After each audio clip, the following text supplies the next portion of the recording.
Happy Wednesday. Hope everyone is having a great week. I am. I have wanted to post kind of an update, let everyone know where I'm at. There's been a few, well, not a few, I would say a bunch of significant changes in my life. All of them positive. Definitely have caused quite a bit of reflection and also trying to figure out the next chapter. So, in my last update, I was overwhelmed by the amount of support. I definitely really appreciate all the support I got. And it's been a number of months ago, but I just hadn't posted it. And so, in the meantime, I had moved. So I am 55. I was born in April of 1970. So I'm 55, and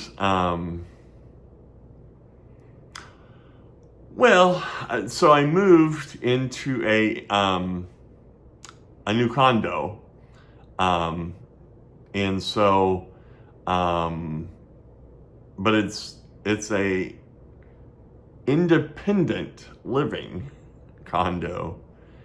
So, which basically just means, well, you have to be at least 55 years old. But there's no it's not like assisted living. It's basically a condo for old people. Well, old. Yeah, I guess. Yeah. So, anyway, so I moved into this new place, and first off, it's one of those things where it causes you to just go, wow, I'm old. But yet, whenever I moved in, everyone here, I mean, the people are just like incredible. I mean, as far as, just imagine the nicest, basically just imagine moving into a place that is just stocked full of the friendliest, nicest old people. And when I say old, I mean, I'm 55. I am a young buck, as it was referred to. I was referred to as a young buck. And so I'm thinking, I'm a young buck. Okay. I thought I was old, but whenever you move into a place that's for, you have to be minimum 55 to move in. So I just barely, not just one, actually quite a few of them said, wow, you just barely made it. And I was like, yeah, I barely made it. Well, imagine just this place is full of old people. And when I say old, I mean old. I mean, it's like every day, and not every day, but I mean, there's people like celebrating their birthdays in the 90s, and we even have a few that they're over 100 years old. I'm thinking, over 100 years. I mean, just imagine they were born at the tail end of the Depression.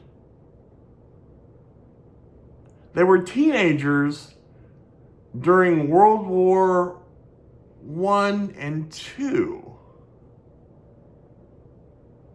And we have every ethnicity, every race, red and yellow, black and white, like that Sunday school song. We've got them here, and so, which is great because it's like, personally, I grew up overseas, and when I was growing up, you're just American. I mean, we didn't hyphenate. It's like either you spoke English or you didn't, but I didn't care what color you are. And I think, I mean, personally, imagine if everyone was that way, if there was no prejudice, and there's prejudice for everything. I mean, obviously, fat shaming and, racism, gender identity or sexual preference. I mean, there's all sorts of just stuff that we deal with. And I'm sorry, I kind of digress, but I'm kind of like a squirrel. That's one of the things as we go on this journey, I am a bit of a squirrel when it comes to, well, I was diagnosed with adult ADHD, which really I think I had ADHD, but it just wasn't diagnosed when I was younger. Because, I mean, I don't think it's like a switch, like, oh, I'm gonna flip the ADHD switch now, But anyway, that's my reason I'm a squirrel. But anyway, so as I've moved into this place, and it's like I tried out for that show 600 Pound Life, which I got rejected. Now, granted, I hit the criteria, I hit the cutoff. I was definitely over 600 pounds, to which my physician said,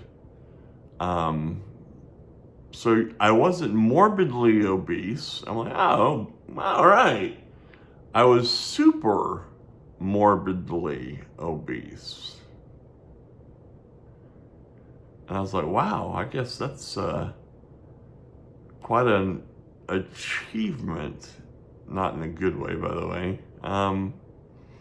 But because of the amount of fat, I was categorized as super morbidly obese.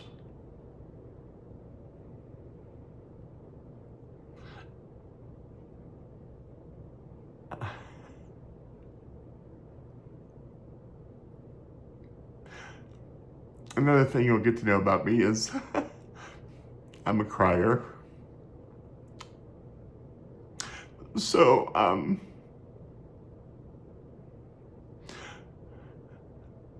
when my doctor asked me if I had kids, well, I actually have, they're young adults now.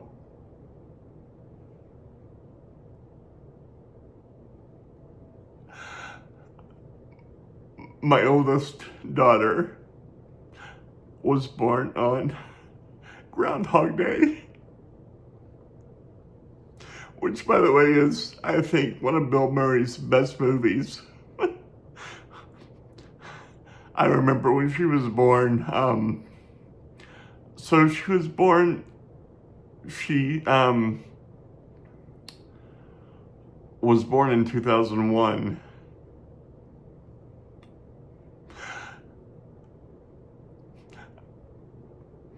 A lot of people, well, I mean, that's when the world really changed.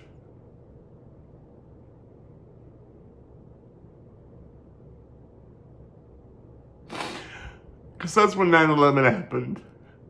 And so my oldest was a little over 7 months old whenever 9/11 happened.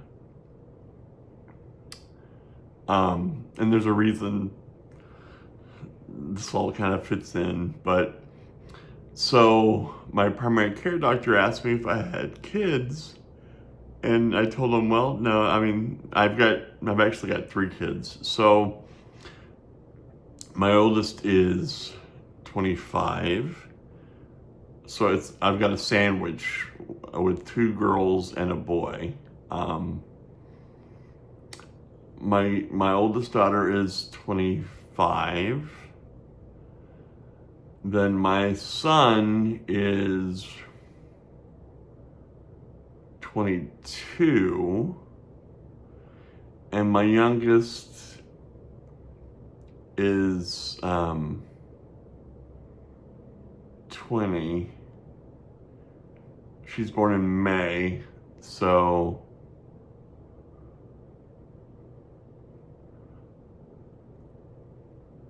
she'll be 22.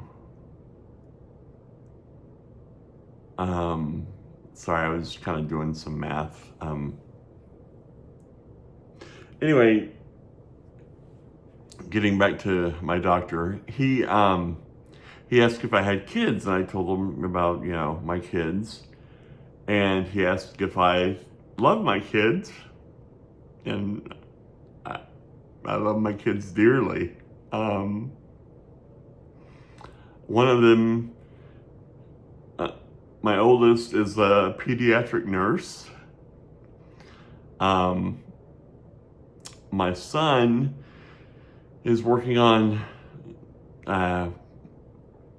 engineering degree, and my youngest is in pre-law.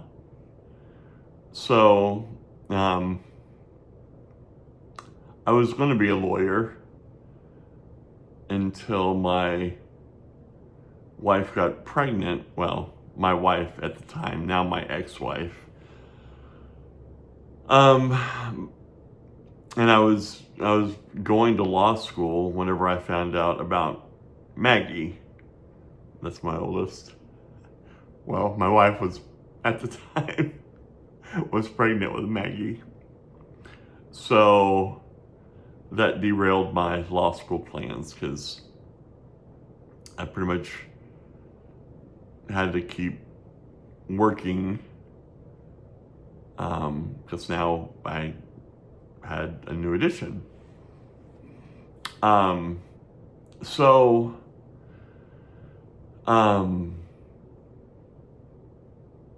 After my doctor asked me if I love my kids, which I replied I did, he said, well,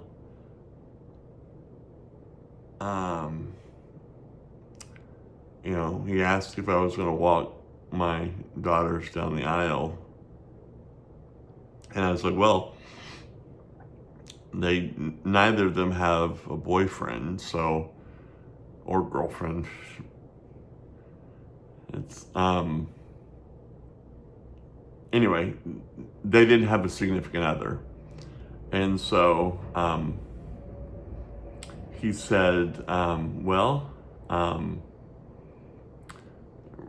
irregardless, because of my size and my obesity, I probably wouldn't be around long enough to do that anyway.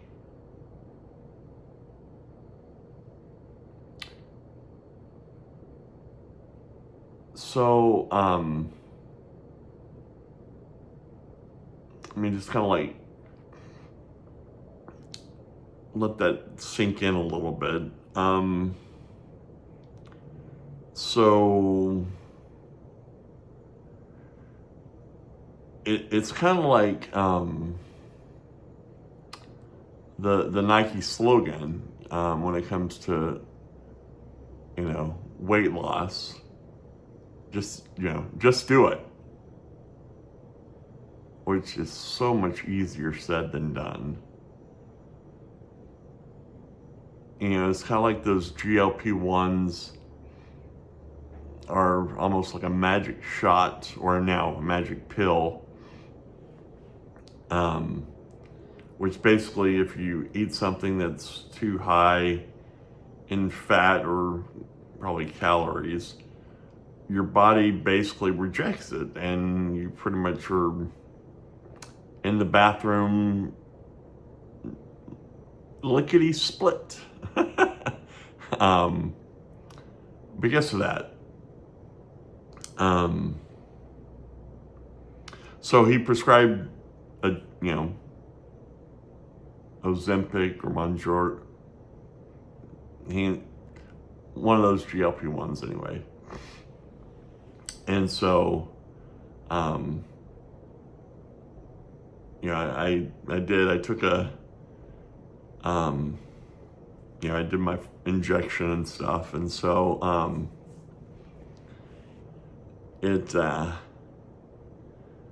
I remember my drug of choice is chocolate. And I say that just because, sugar is highly addictive, and, well, I love sweets, which that's what got me here. Well, lack of discipline and love of sweets probably is what got me here. Well, and also self-loathing.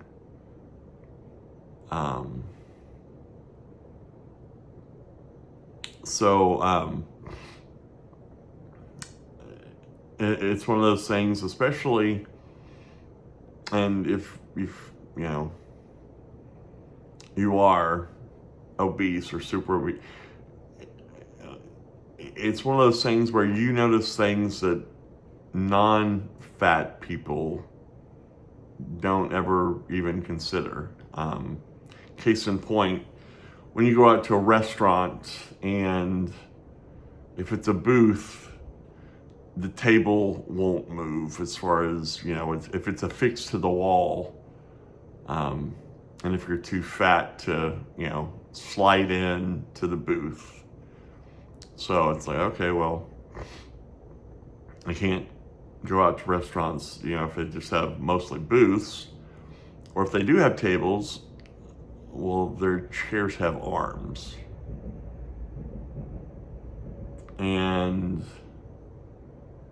if you're too fat to fit in the chair with arms, well, then kind of rules out that restaurant, which, it's one of those things where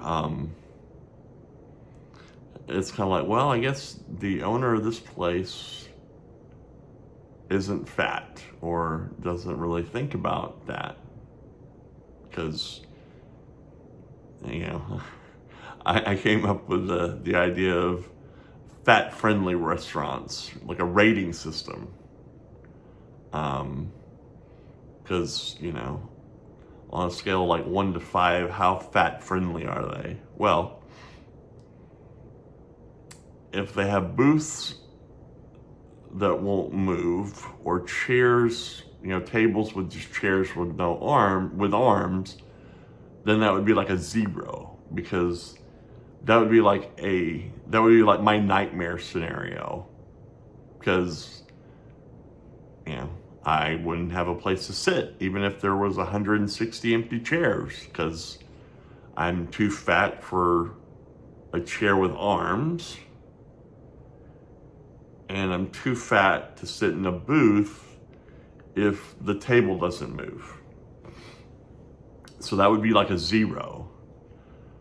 Whereas if they had tables with chairs and no arms, or at least an option of no arms, and booths where you can adjust the table, well, that would be like a 5, because even though I'm extremely fat, well, that sounds horrible. Extremely fat. I mean, it's true, but it still sounds kind of harsh. And that kind of goes back to the whole self-loathing thing. Because I do, it's one of those things when you look in the mirror, if you don't like what you see, and this isn't even necessarily a weight thing. I mean, in this example, yes, it is a weight thing, but when you don't like what you see, and that could be like just a, what is the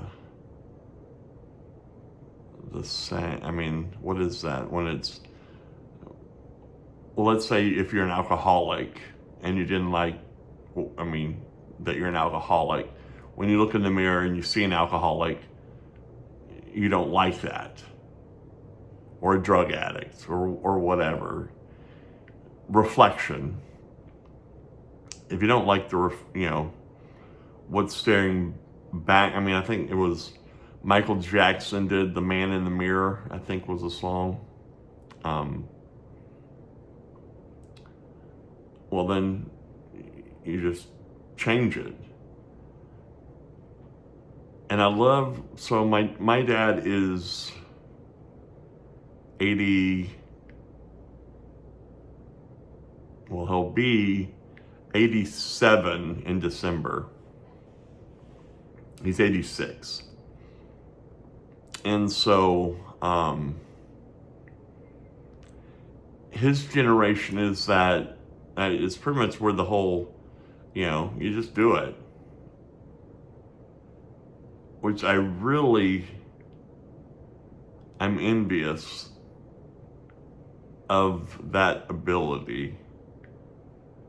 Because if I had that superpower of just being able to do whatever, I wouldn't have ever been obese. Because you just, oh, well, I need to lose 50 pounds.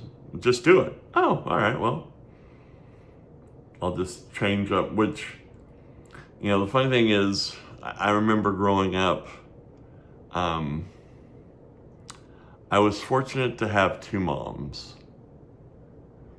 And by that,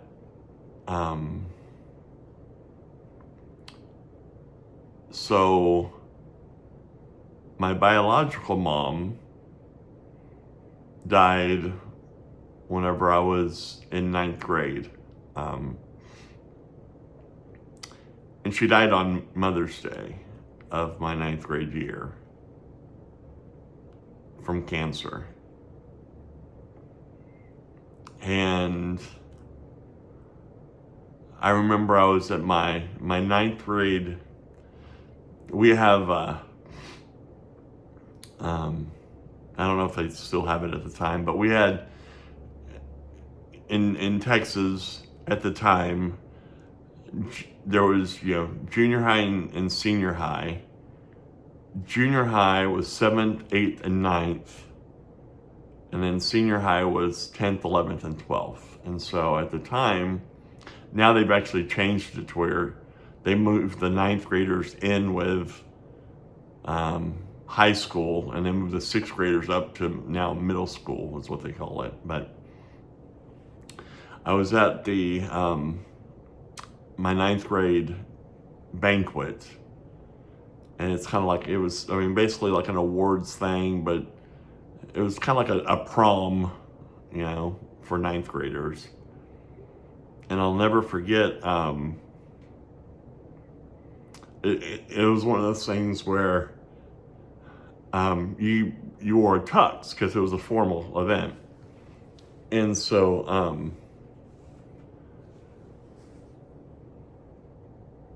I've got an older brother.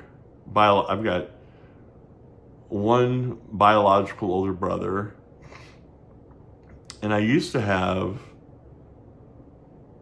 2 sisters and another brother from my dad's second marriage. So when my biological mom passed, my dad met his second wife in a grief recovery class my junior year. So that's what,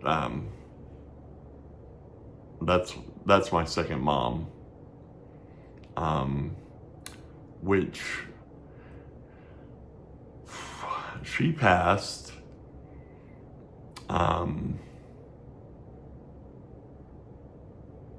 basically 3 months before I got divorced. I got divorced in 2010. Valentine's Day of 2010 actually is when I got the papers. my mom, Barbara. So biological mom is Margaret. Second mom is Barbara. So she's the one who had the two daughters and the son, which they were my brothers and sisters, pretty much all growing up until she passed.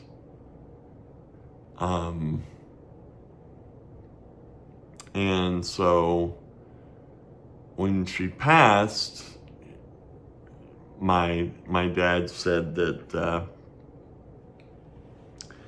he would never do that again because he had buried two loves of his life, and he could do it again.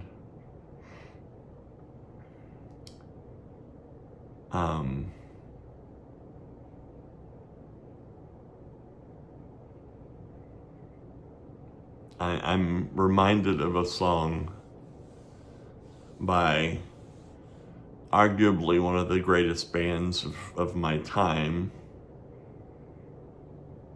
Depeche Mode, which I think they are. Personally, they're my favorite band ever.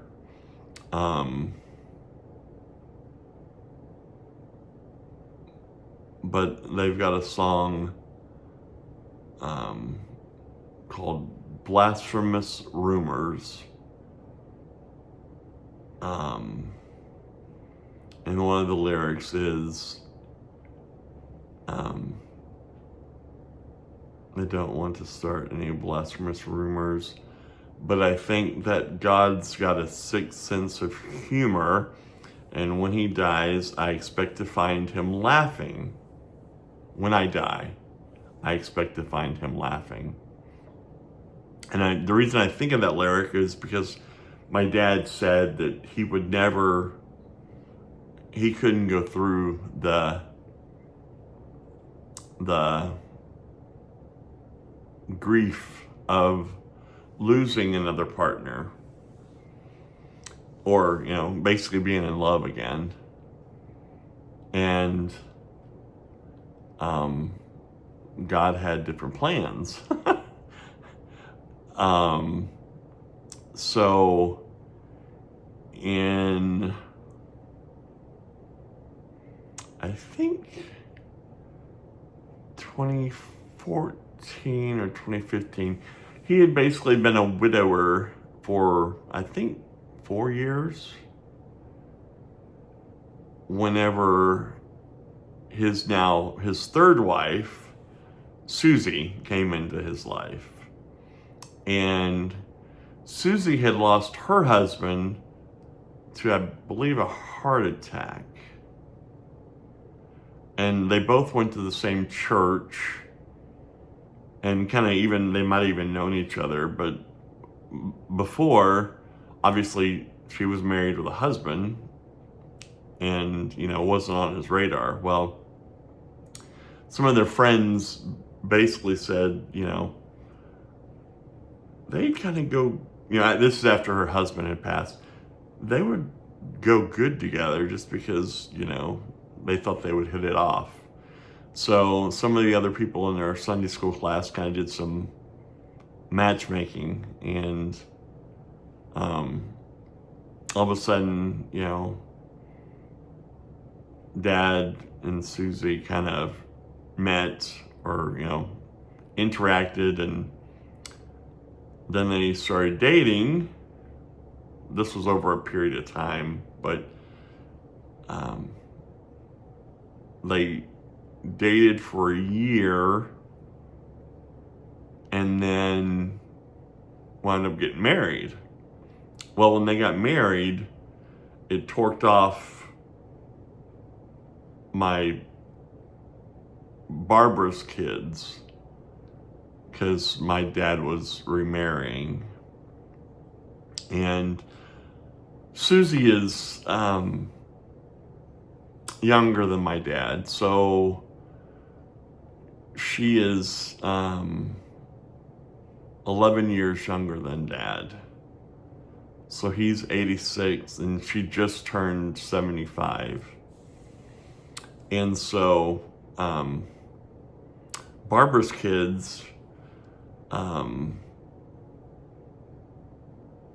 well, they got torqued off because when my dad remarried,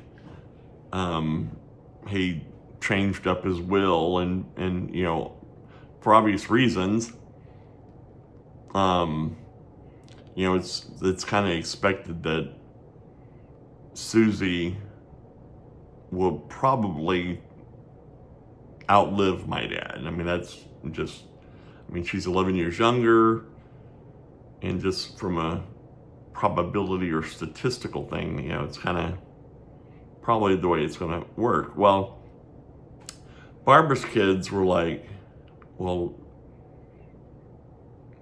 she's, you know, she's living in, well, what she called his house, their house now, but anyway, sorry, I digress. It's that squirrel thing. And, you know, so it's like, well, you know, she's living in, when he does pass, you know, she'll still be living in his house, and that's our house. Well, that's, when I say our house, I'm talking from a Barbara's kids perspective of, you know, obviously your house is probably, if you're lucky enough to own a house, that's probably your largest asset. And so, you know, in their minds, whenever, you know, my dad passes, well then now Susie's gonna, you know, now that asset is not going to go to the family or heirs, because obviously, I mean, his wife is living there. So they all got torqued off. And so my dad, you know, and the funny thing is that, you know, they said, well, you know, it's not about the money, but it is about the money, because, you know, they were concerned about not getting their share of his estate. And so my dad had his estate valued by like an outside auditing company, and then basically valued it, and whatever the value was, he divided that by 5, which, because basically she had 2 daughters and a son, so that's 3. And then my biological brother and me, that's 2, so that's 5. So he basically split it up, you know, he basically divided that into 5. And then he basically offered the option of taking your cut of his estate.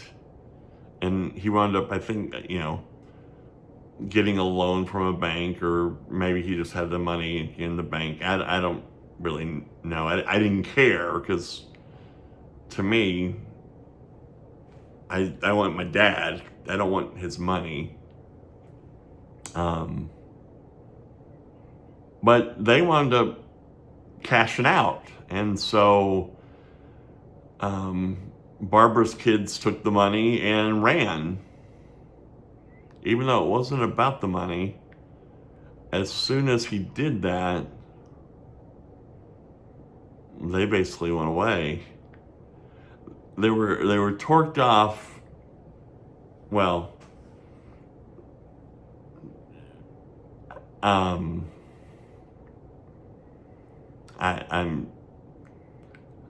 not really sure. Well, I don't want to speak on them, for them. But basically they were torqued off because he remarried, I think.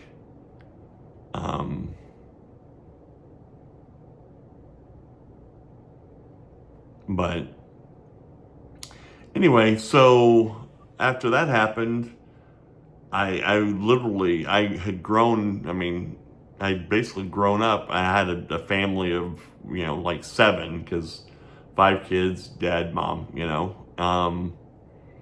and then all of a sudden it was just my older brother, biological, John, and me, and dad, and then, Susie, his, 3rd wife.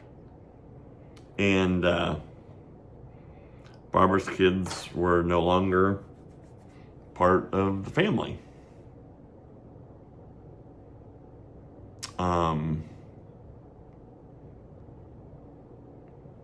Anyway, I'm not really sure.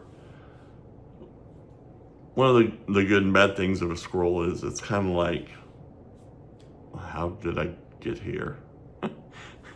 Reminds me of that Talking Head song of,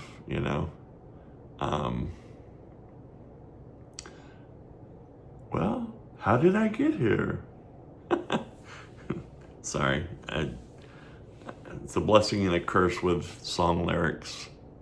Anywho, so since that last video, I've moved into a new place, and I've got a scale. I just got a scale. So I actually, when I started this video, the plan was to get a beginning weight, because obviously you can't know your progress if you don't know where you start. So I had to get a bariatric scale, just because, well, standard scales go up to 350 pounds. And, yeah, I'm too fat for that. So, but I just got my bariatric scale. So, the plan is I'm going to, weigh in,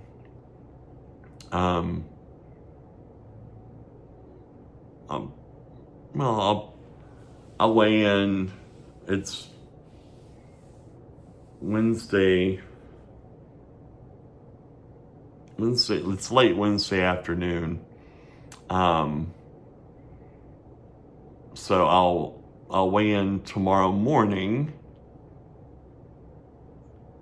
and then I'll basically post what that'll be my official starting weight. So I know it's going to actually be more than that last weight, just because when I went to my doctor's office, it was more, because I just went to my doctor, obviously. So that was, yeah. Anyway, so like I said, tons of updates and stuff, but all of it good. So, well, I mean, good in the sense of, okay, now I know where I'm starting, I know where I'm going, and I just got to get it done now. So, I know this has wound up being a lot longer and all over the place, but you definitely got some more insight into me, and who I am. One of the things I got was, I got a couple of these. So They're both 64 ounces, and that would be water. So I'm drinking, I think two of those is a gallon, 128 ounces. So I'm drinking minimum 2, if not 3 of those a day, which my kidney is obviously loving, because it went from drinking, basically being fed, liters and liters of regular soda, because I just can't. Diet soda never was. Yuck, yuck. And I just, now it's Crystal Light, various flavors: grape, lemonade, fruit punch, and water. So, just from a caloric standpoint, going from regular soda to either 0 or no calorie liquids, that's going to be significant. But anywho, so we'll have the official weigh-in tomorrow, and so the plan is I'm going to at least I'll weigh like twice a week, probably early in the week and late in the week. So that's the plan. And I'm planning on going on a cruise in November. So I think it's like 290 days from now. So my plan is to be down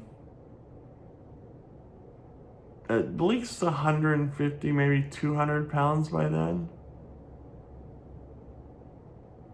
I mean, my goal weight is 225 pounds. That's, if I could snap my fingers, pie in the sky, because I'm 6'4". So 225 pounds gives me a 36-inch waist.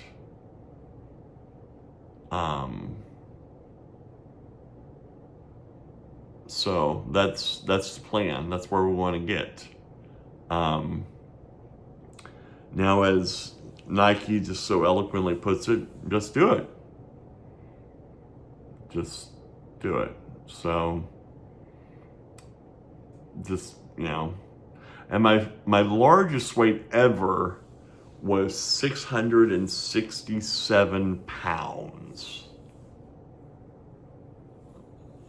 Now, thankfully, I'm not there now, but I am still over 600 somewhere, which after I weigh, we'll know.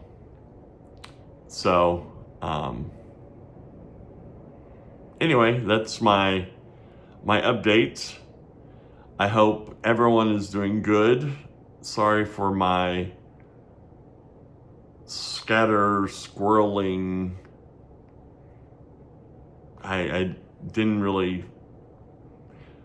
My intention was to tell everyone kind of what had transpired since my last video, which I guess in a nutshell, well, I moved into a new place and I got a new scale, and now I've got the tools and the equipment to start doing what I need to do. So I hope all is well in your neck of the woods. I would love your feedback, and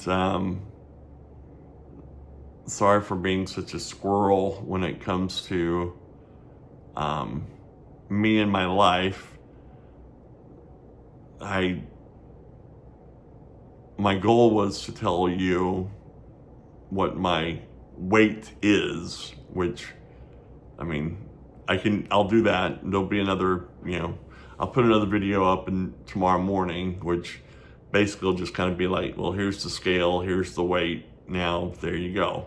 So today's basically episode story was just kind of filling in, from then to now. And hope you're doing great. I hope everyone is, I would love your feedback as far as if you're watching this, kind of if you've struggled with weight or not struggled with weight, or any suggestions or feedback on just whatever. So if you're watching this, I feel like it's a community. It's like you're my support group, and good and bad. As far as, I appreciate everyone's feedback, whether it's good feedback or bad feedback. I appreciate it. So, anywho, that is going to be all for today.